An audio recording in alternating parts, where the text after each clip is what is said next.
तो साथियों, हालांकि इस समय ऐसा कोई नहीं है भारत में जो इन मुद्दों से परिचित ना हो, परंतु तब भी कुछ मुद्दों के ऊपर कुछ चीजें दोहराने की जरूरत है।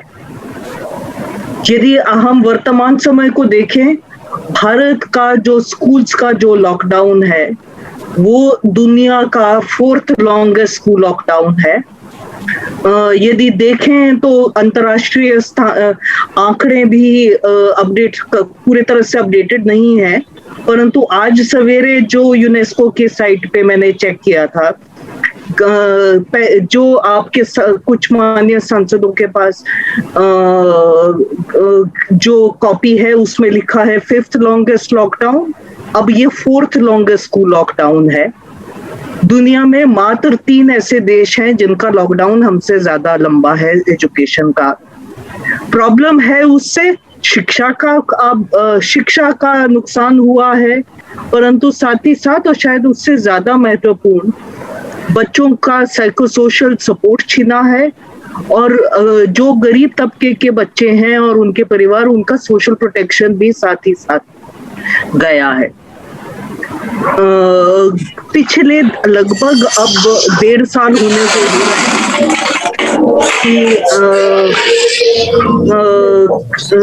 कि जब पहली लहर चली थी तब भी लगभग 64% अभी डर था कि लगभग 64% बच्चे जो रूरल एरिया में है वो ड्रॉप आउट करेंगे। जब पहली लहर ही चली थी तब परिस्थिति थी कि सिर्फ 15% रूरल हाउस होल्ड्स के पास इंटरनेट की सुविधा है। 96% विशेषतर दलित आदिवासी के हाउस होल्ड्स हैं, उनके पास कंप्यूटर नहीं है। उस परिप्रेक्ष्य में लगभग पूरी ऑनलाइन एजुकेशन का दौर चला इन आंकड़ों के बावजूद। और फिर से पहली लहर के टाइम 80% लगभग अभिभावक एक सर्वे के तहत बोले हैं कि सरकारी स्कूलों में पढ़ाई नहीं हो रही है, और महत्वपूर्ण चीज है कि लगभग 60% प्राइवेट स्कूल के भी अभिभावक बोल रहे थे कि वहां पढ़ाई हो नहीं रही है। तो 1 साल से ज्यादा अब छिन चुका है पढ़ाई का बच्चों का। परिणाम साइकोलॉजिकल ट्रॉमा, परिणाम है साइको सोशल सपोर्ट बच्चों से छीना है, और साथ ही साथ क्लासरूम हंगर जिसको बोलते हैं, भूख बच्चों की, गरीबी के और लॉस ऑफ एम्प्लॉयमेंट के चलते वो सब बच्चों ने देखा है पिछले 1 साल तक। और बाल श्रम के भी दर बढ़े हैं। असर पड़ा है जरूर सब बच्चों के ऊपर, परंतु जो गरीब परिवार के हैं, जो दलित हैं, जो आदिवासी हैं, जो माइनॉरिटी हैं, जो लड़कियां हैं, जो विकलांग हैं, उनके ऊपर सबसे ज्यादा असर पड़ा है। ठीक है, असर पड़ा है सीखने का, और 92% बच्चों ने रिपोर्ट किया है कि कम से कम एक लैंग्वेज एबिलिटी का लॉस हुआ है। 1.5 साल में आगे बच्चे क्या सीखे पता नहीं, परंतु जो सीखे हैं वो भी भूल गए हैं। और यहाँ उसका परिणाम है कि कम से कम विश्व बैंक की एस्टिमेट के हिसाब से $400 बिलियन का देश को नुकसान होगा लॉस्ट अर्निंग्स की वजह से, क्योंकि बच्चे सीखे नहीं है, बच्चों का 1 साल गया है उसके चलते। अब परिस्थिति है, मान लिया कि ये इमरजेंसी है, मान लिया कि ये नेचुरल कैलेमिटी है, पर उस परिप्रेक्ष्य में सरकार ने क्या किया है? अभी भी 1.5 साल बाद भी कोई रिटर्न टू नॉर्मलसी नहीं दिख रही है कि कब चीजें ठीक होने वाली हैं। यूएन ने बोला है, यूनेस्को ने बोला है, यूनिसेफ ने बोला है कि स्कूल्स ऐसी वो इंस्टीट्यूशन है जिनको सबसे पहले खुलने चाहिए, और एक लॉकडाउन के टाइम पर बंद होने के लिए वो लास्ट इंस्टीट्यूशन होने चाहिए। परंतु भारत का वर्तमान है कि होटल खुल गए, रेस्टोरेंट खुल गए, दारू के ठेके खुल गए, सब खुल गया, पर स्कूल अभी तक नहीं खुले, विशेषकर छोटे बच्चों के लिए। इसके बावजूद कि कि साइंस बताता है कि छोटे बच्चों की वल्नरेबिलिटी कम है।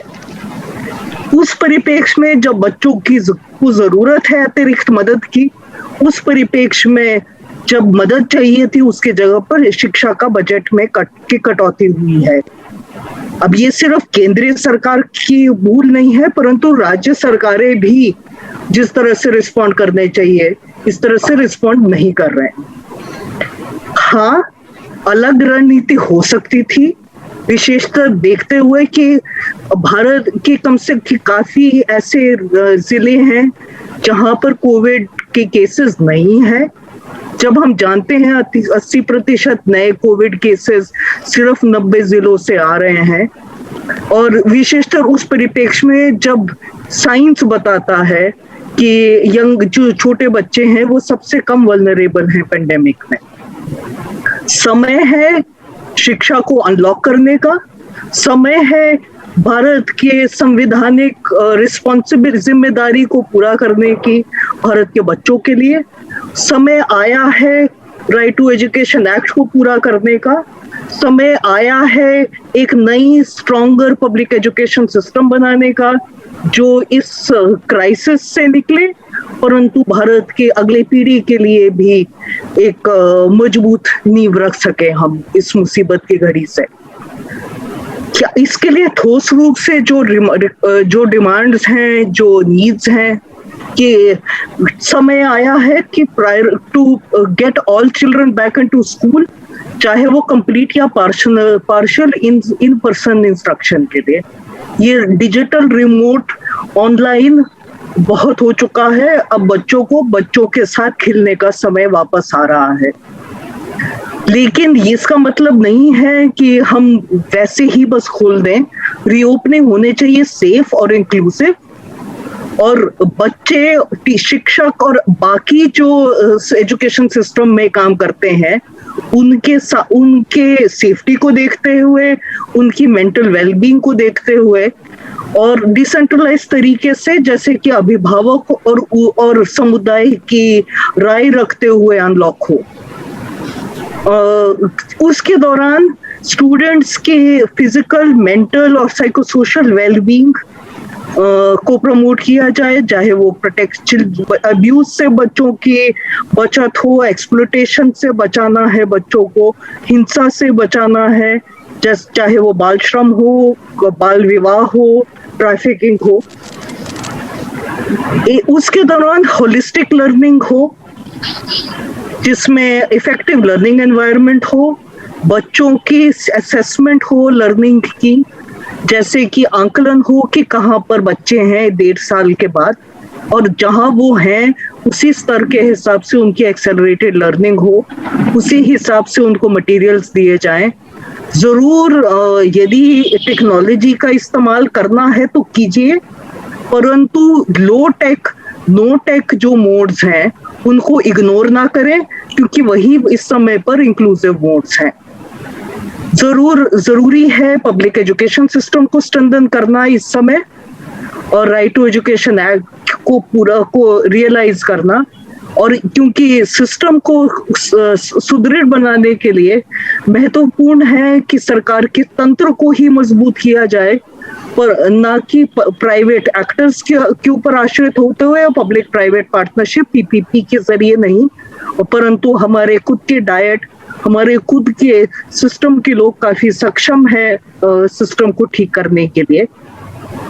कोई भी सिस्टम तभी इतना ही इफेक्टिव है जितना उनके शिक्षक हैं, इसलिए शिक्षकों की जहां कमियां हैं, जहां ओपनिंग वैकेंसीज हैं, उनको भरा जाए, और जो उनके सोशल प्रोटेक्शन के लिए, उनके वेलबींग के लिए, उनकी सेफ्टी के लिए जो कदम उठाने हैं वो उठाए जाएं।